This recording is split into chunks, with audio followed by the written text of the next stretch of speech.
Mis queridos hermanos, feliz día de la presentación del niño Jesús en el templo.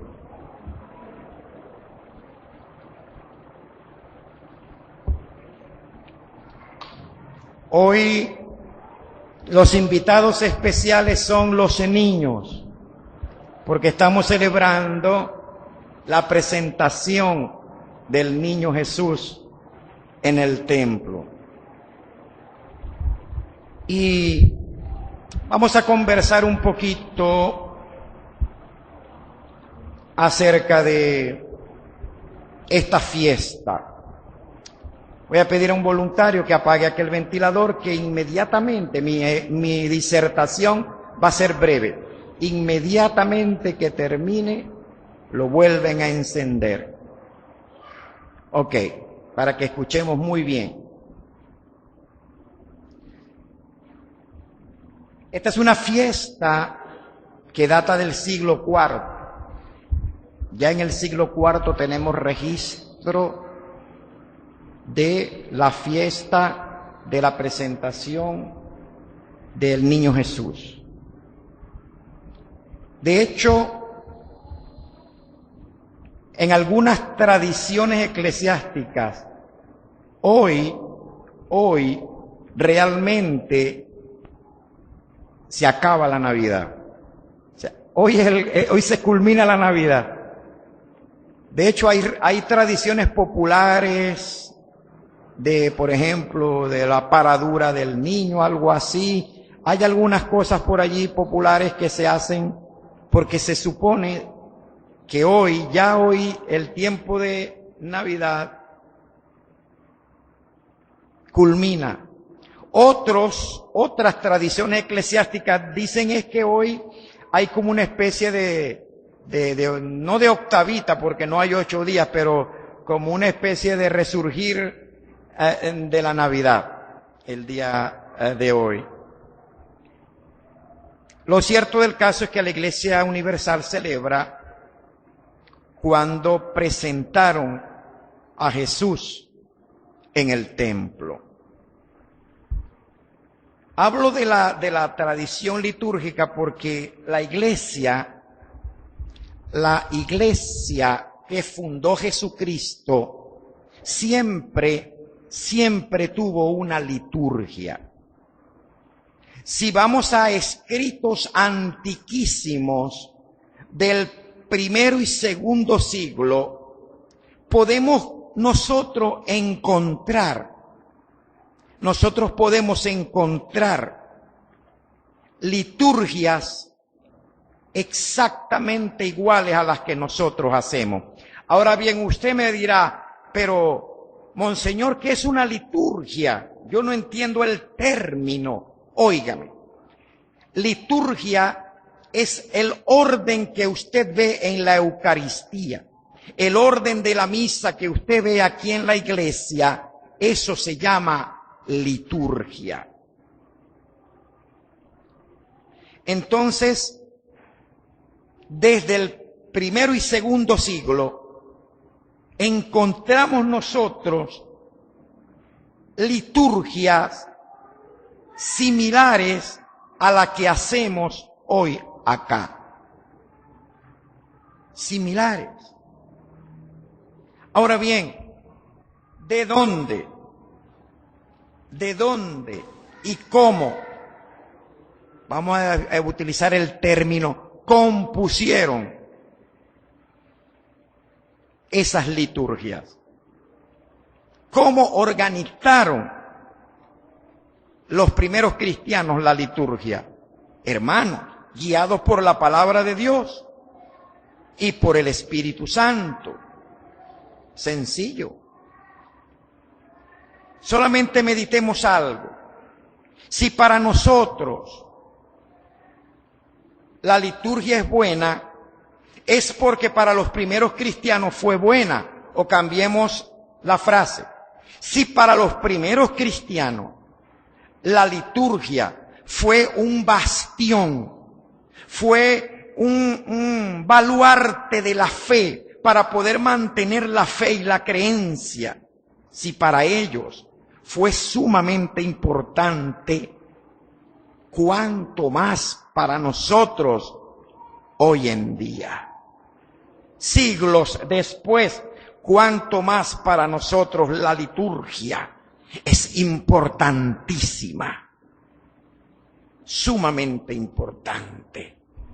¿Por qué? Porque entendemos que desde el comienzo de la misa hasta el final tenemos adoración, tenemos preguntas, el pueblo responde, tenemos confesión y absolución, tenemos 4 lecturas bíblicas, tenemos oraciones, tenemos respuestas, la Eucaristía, tenemos bendición, en fin, aquello que los apóstoles, guiados por el Espíritu Santo en la primera iglesia, los apóstoles transmitieron a los primeros obispos de la iglesia primitiva, de la iglesia modelo, de la iglesia que es ejemplo. Bien, hoy yo sé que mucha gente no entiende la liturgia porque no la siguen, porque no la estudian, porque no le ponen el corazón a la palabra de Dios. Te pongo un ejemplo. Ayer conversando con el pequeño grupo que vino a respaldar la invitación que les hice para llevar folletos e invitar a los vecinos para que conozcan nuestra iglesia, que es una santa católica y apostólica en la rama del anglicanismo. Estábamos conversando allí y una hermana me decía y me comentaba, una hermana, que porque estamos rodeados, estamos cundidos, estamos en un fenómeno sociológico, religioso que está pasando en Venezuela y en Ciudad Ojeda, que estamos rodeados de toda clase de grupos religiosos que se llaman cristianos. Estamos rodeados de un sinfín innumerable de distintas clases de iglesias que se llaman iglesias. Entonces, una persona, algo así como una persona que no tenía absolutamente nada que ver con las cosas de Dios, y su esposa, como que no sé si era que estaban desempleados y tal, se les ocurrió ser pastores y fundaron un kiosco o una iglesia y entonces estaban hablando con la hermana, refutándole y diciéndole que era malo rezar el Padre Nuestro. ¿Usted está escuchando eso? Sí, ¿verdad? Y le refutaba que esas eran oraciones repetidas y que cómo iban a estar repitiendo oraciones, que las oraciones no se pueden estar repitiendo. Ahora bien, escucha la premisa. Las oraciones no se pueden estar repitiendo. ¿Qué es un cántico? ¿Qué es cuando nosotros cantamos a Dios? ¿Qué es cantar? ¿Qué dijo San Agustín que era cantar? San Agustín dijo que el que canta ora 2 veces. Pero realmente eso lo dijo él. Pero ¿qué es cantar? Cantar es otra forma de orar. Cantar es otra forma de hablar con Dios. Alabar a Dios es hablar con Dios también. Ahora bien, si las oraciones repetitivas son malas, como el Padre Nuestro, que ahorita te hablo de él. Pero bueno, ¿y ellos qué hacen cuando cantan, que están hasta 2 horas cantando la misma canción? ¿Eso no es repetitivo acaso? ¿Aló? ¿Eso no te parece a ti repetitivo? Cantar la misma canción una y otra y otra y otra y pasan horas y siguen cantando. Eso no es repetir. En cambio, el Padre Nuestro, dice la Escritura, que fue Cristo quien dijo que debemos orar así. Los apóstoles le pidieron a Cristo, enséñanos a orar como Juan el Bautista enseñó a sus discípulos. Y Cristo le dice, ustedes pues orarán así. Y comienza, Padre nuestro que estás en el cielo, santificado sea tu. Cristo dijo que nosotros en Mateo 6:2 debemos orar así. Entonces va a venir alguien, va a venir un sabio, a un sabiondo a decir que orar el Padre Nuestro es malo, porque son oraciones repetidas, que no podemos estar repitiendo oraciones, algo que está impreso en Mateo y en Lucas, en San Mateo, el Evangelio de Mateo, en el Evangelio de San Lucas. ¿Ah? Mire, es difícil. No es fácil la situación. Yo sé que a mucha gente le llama la atención el sensacionalismo, le llama la atención que eso que acabo de decir, que canten mucho, que canten 3 y 4 horas hasta el cansancio, y que brinquen y que salten y que se den contra el suelo y cabeza con cabeza. Yo sé que les llama la atención, a nuestros pueblos le llama mucho la atención esas cosas, pero nada de esas cosas edifican como te edifica la palabra de Dios. Voy a dividir mi mensaje de hoy en 3 partes. Ya esta es la primera parte, la importancia de la liturgia y el privilegio que tenemos como iglesia de tener liturgias similares a las que utilizaban los apóstoles y los primeros padres de la iglesia que fundó Jesucristo. Eso es un privilegio muy grande que tenemos y que debemos no enorgullecernos porque se puede malinterpretar, pero sí sentirnos satisfechos de estar en la iglesia donde estamos ubicados nosotros. Eso debe hacernos sentir muy satisfechos a todos nosotros. Vamos con la segunda parte, tercera parte y conclusión. Segunda parte del sermón. Estaba leyendo hace algunas semanas atrás, un sermón de un hermano en otro país. Y me llamó la atención porque el hermano comenzó el sermón no hablando ni explicando, sino haciendo una pregunta. Y la pregunta que el hermano le hizo a su congregación fue esta: ¿por qué estás tú hoy aquí en la iglesia? Voy a repetir. La pregunta fue: ¿por qué estás tú hoy aquí en la iglesia? Bueno, él pidió la opinión, pero yo no hay tiempo para pedir la opinión de ustedes. Pero él pidió la opinión a algunos del pueblo y uno que otro respondió. Uno dijo, bueno, porque vine a alabar a Dios, porque vine a recibir la palabra y los sacramentos, que es la más correcta. Otro dice, bueno, estoy aquí en esta iglesia porque considero que esta es mi iglesia. Otro dice, bueno, yo estoy aquí en la iglesia porque considero que es la iglesia verdadera. Me gustó mucho esa respuesta. Bueno, yo estoy aquí en la iglesia porque es la iglesia que me alimenta, donde Dios me trajo, donde Dios me puso, donde Dios me colocó. Otro dijo, bueno, yo estoy aquí en la iglesia porque yo sentí el llamado de Dios a estar aquí. Otro dijo, bueno, yo estoy aquí en la iglesia porque me gusta, pues. Y así cada quien daba distintas clases de respuesta a la pregunta que el sacerdote le hizo a su congregación, que por cierto es un sacerdote joven, un muchacho de 30 años. El sacerdote de quien te estoy hablando.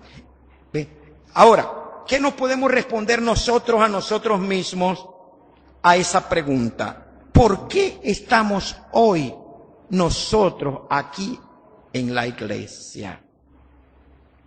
Alguien puede decir, para guardar el día del Señor.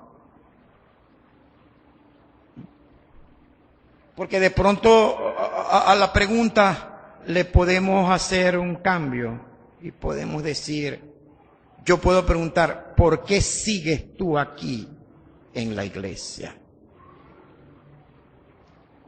¿Verdad? ¿Por qué seguimos en la iglesia? Vamos a responderle a Dios en presencia de su altar y de todos. ¿Por qué seguimos en la iglesia?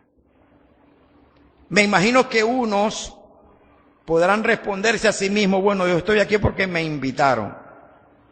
Y por eso estoy aquí. Y me encanta esa respuesta. ¿Quién nos está visitando por primera vez? A ver, levanten las manos. ¿Quién nos está visitando? Bien alta. ¿Quién nos está visitando por primera vez? Muy bien. Muy bien. Sean muy bienvenidos. ¿Ustedes vienen de por acá? ¿Ustedes vienen por la invitación que se les hizo ayer con un folleto? ¿Están escuchando? Vuélvanse a levantar un momentito. Ellos vienen por una invitación que se les hizo ayer con un folleto, los 4 gatos que fuimos ayer a llevar el mensaje, los que se dignaron en venir. Pero imagínense que todos nos volquemos a invitar. ¿Cuántos más visitantes e invitados pudiésemos nosotros tener? ¿Cómo le decimos a ellos, hermanos? Muchas gracias. Dense cuenta, tomen nota, anoten, porque como también le decía yo a alguien a través de un mensaje de correo electrónico, yo le decía, a veces Dios nos está enviando señales para mostrarnos su voluntad y nosotros nos hacemos la vista gorda. Repito, Dios nos envía distintas clases de señales para mostrarnos su camino y nosotros nos hacemos la vista gorda. Y esa no es la idea y ese tampoco es el plan. Tercera parte. Cada quien se va a responder a sí mismo por qué estoy en la iglesia. No, segunda parte. Ya voy a terminar para la tercera parte. ¿Por qué estoy en la iglesia?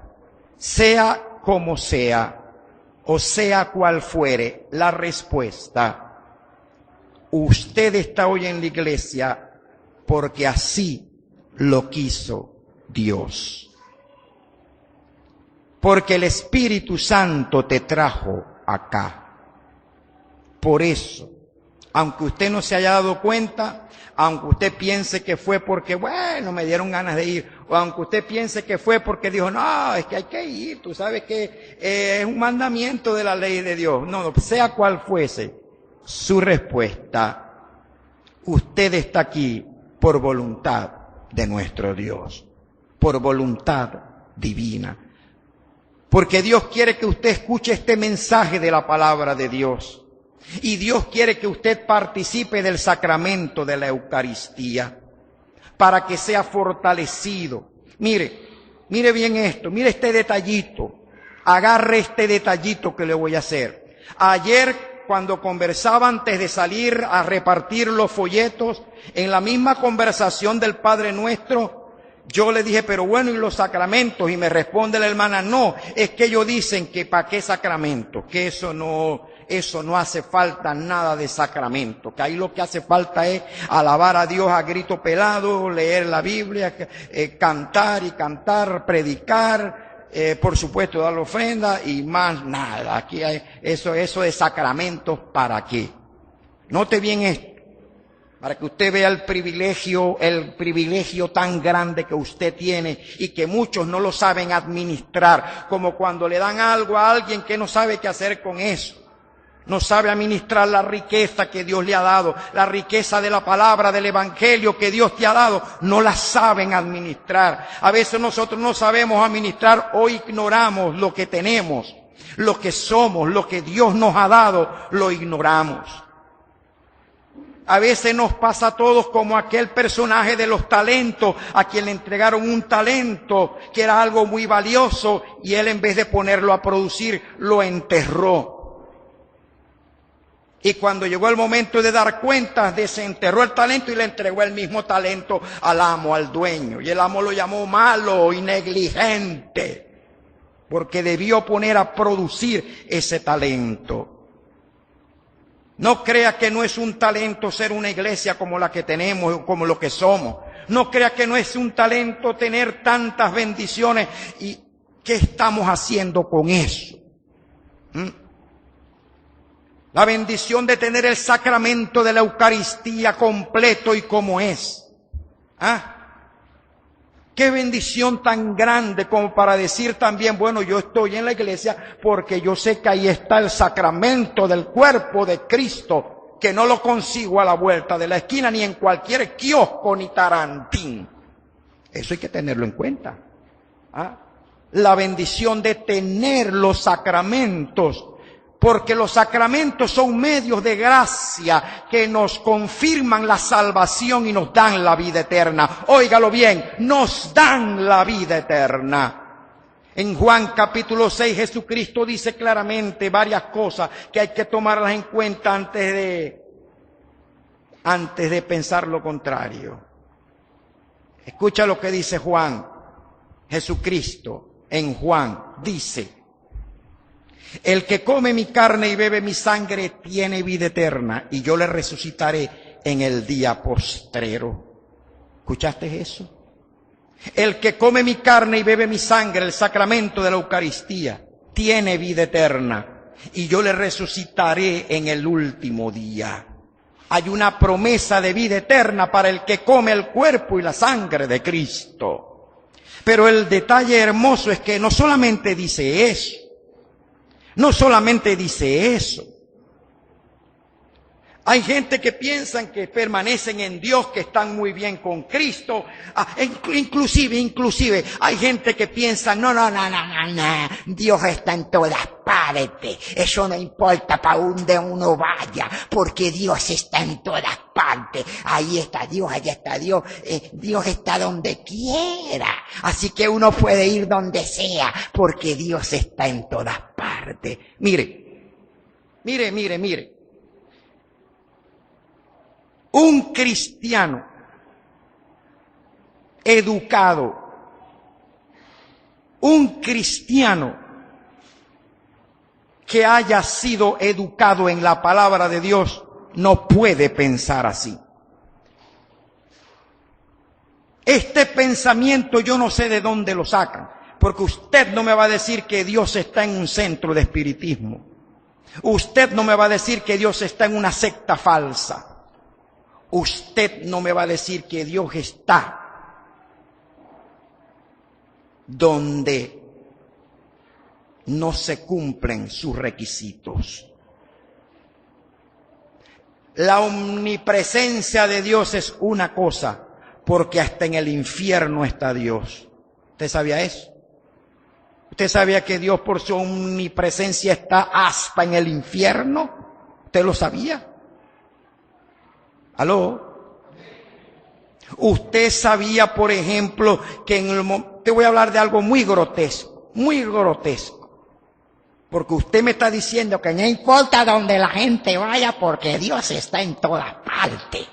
Entonces, ¿usted sabía que Dios está presente en el momento de una terrible violación a alguien? Allí está Dios.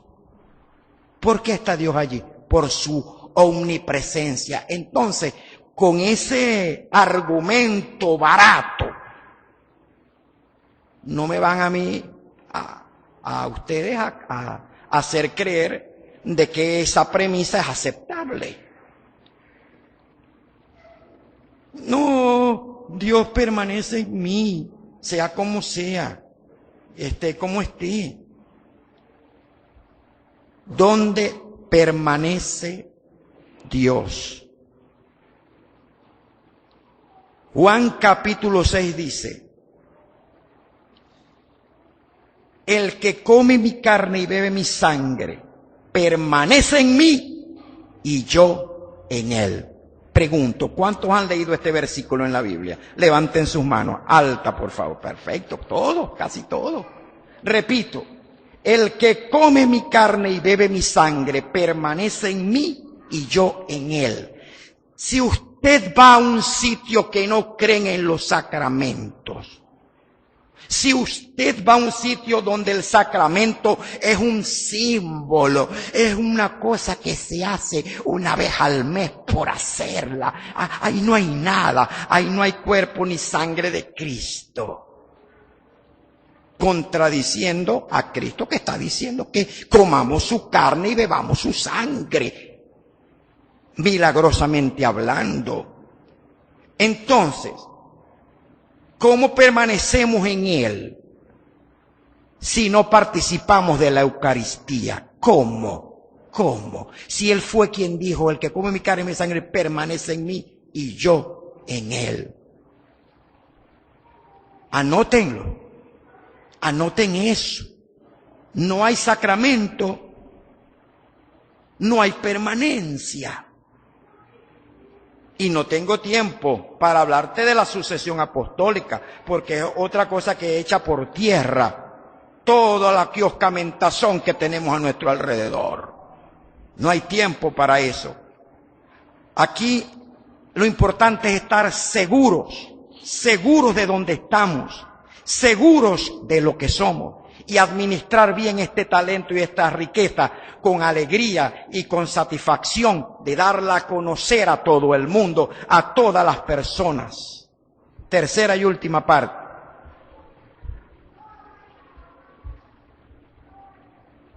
Se cumplieron los 40 días del parto de la Virgen María. La purificación. Ella fue al templo para dar la ofrenda y para presentar al niño Jesús en el templo. En ese momento un viejito que era sacerdote llamado Simeón, ya estaba viejito, pero Dios le había prometido que sus ojos iban a ver al Mesías. Entonces Simeón, cuando vio a Cristo, ya sabía que era el Mesías, dice, ahora pues, Señor, ya puedes despedir a tu siervo en paz, porque han visto mis ojos tu salvación, luz y revelación para los gentiles, para los paganos y gloria para tu pueblo Israel. Simeón confirmaba que ese niño iba a ser la luz que iluminaría al mundo, a nuestras vidas y a nuestros corazones.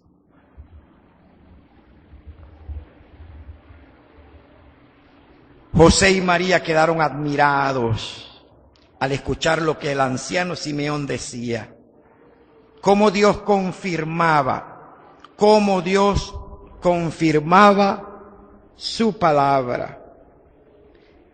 Porque él decía, mira, este niño está destinado a hacer que muchos en Israel caigan o se levanten. Será una señal que muchos rechazarán a fin de que las intenciones de muchos corazones queden al descubierto. La intención del corazón quede al descubierto. Analicemos esta parte. La palabra de Dios, la palabra de Cristo hace que la intención de nuestros corazones queden al descubierto. Entonces tenemos dos opciones. La palabra, la palabra es muy fuerte. Me está mostrando que yo estoy fallando, que estoy haciendo lo malo, que yo estoy haciendo obras de las tinieblas. Por tanto, no me gusta y me largo. O la palabra está diciendo, bueno, Dios me está mostrando que estoy fallando, pero la palabra misma me está diciendo que Él tiene perdón para mi alma y para mi corazón. Me está diciendo que me va a abrazar con su perdón si de todo corazón me arrepiento y le entrego mi vida a Él. Por eso ese niño iba a dejar descubiertas las intenciones del corazón. El verdadero evangelio, el verdadero cristianismo deja abiertas las intenciones del corazón. Todos hemos hecho lo malo. San Pablo dice que ninguno hay que haga lo bueno. Todos han pecado y están destituidos de la gloria de Dios, pero también dice San Pablo que su gracia se ha manifestado a favor de todos nosotros para perdonarnos nuestros pecados, limpiarnos de toda maldad y darnos una nueva vida. Usted está aquí, la pregunta, porque Dios quiere darle una nueva vida o usted está aquí porque Dios quiere renovar en usted con la luz de Cristo esa nueva vida que ya le había dado con anterioridad. Hermanos y hermanas, nosotros estamos aquí por la gracia de Dios, para recibirlo de Dios, para afirmarnos en Dios y para también, por supuesto, adorar a ese Dios.